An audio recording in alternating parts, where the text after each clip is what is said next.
Today we're going to talk about some things to expect after the collapse, SHTF, or any long-term disaster. This list won't be in any particular order. We're just going to go over some things that you can expect. Public facilities will be shut down, so schools, libraries, community centers, and other places like that. So do not go to any of these places and expect to get help or use their resources. We're going to have a breakdown of infrastructure, so supply chains, transportation, communications, electrical, and other utility services.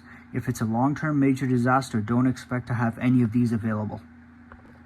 Businesses will eventually be shut down, so because we have a breakdown of the supply chain, transportation, and the grid, we can't expect stores to restock and get more product. You will have to rely on what you already have, what you can grow, and what you can gather. You will also have to rely on bartering, so basically trading with people to get what you want.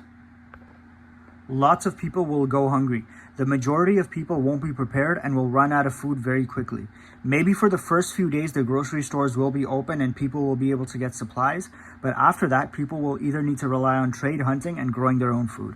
Eventually, when more and more people start hunting, you'll have a lowering of the animal population, and hunting grounds will be congested with experienced and new hunters, which can potentially create dangerous situations. Another thing you can expect is martial law. Martial law is the replacement of civilian government with military rule.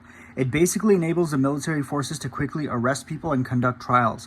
It also means they'll have complete authority to disarm you, take your supplies and your food you work so hard to stockpile. As you can imagine, a lot of people will resist and won't be happy with it. So groups will start to form. We'll have resistance groups who want to fight back, and you'll have criminal groups as well who are mainly out to do harm and take advantage of people in the current situation. In a long-term scenario, if police officers feel that things are getting too crazy and their family is unsafe, they won't be going out and trying to enforce laws. They may choose to stay home and protect their family, leaving everyone else unprotected. Even if the police were available, you won't have any signal, so there will be no way to call them. You will no longer have clean drinking water, so once the water towers are empty, the tap water will stop running. You will need to find a nearby water source like a river or lake and be able to filter the water using purifying tablets, boiling, or a water filter.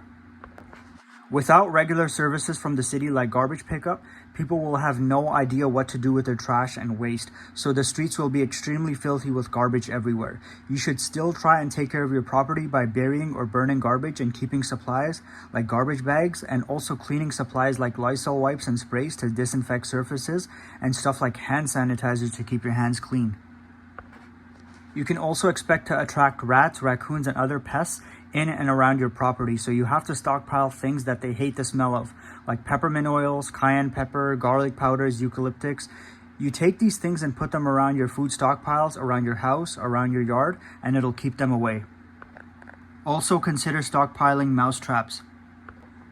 Without running water, you can expect people to stop showering, so if people don't keep themselves clean, we can expect the spreading of diseases and infections. You need to keep stuff like wipes, soap bars, and even consider buying a solar shower.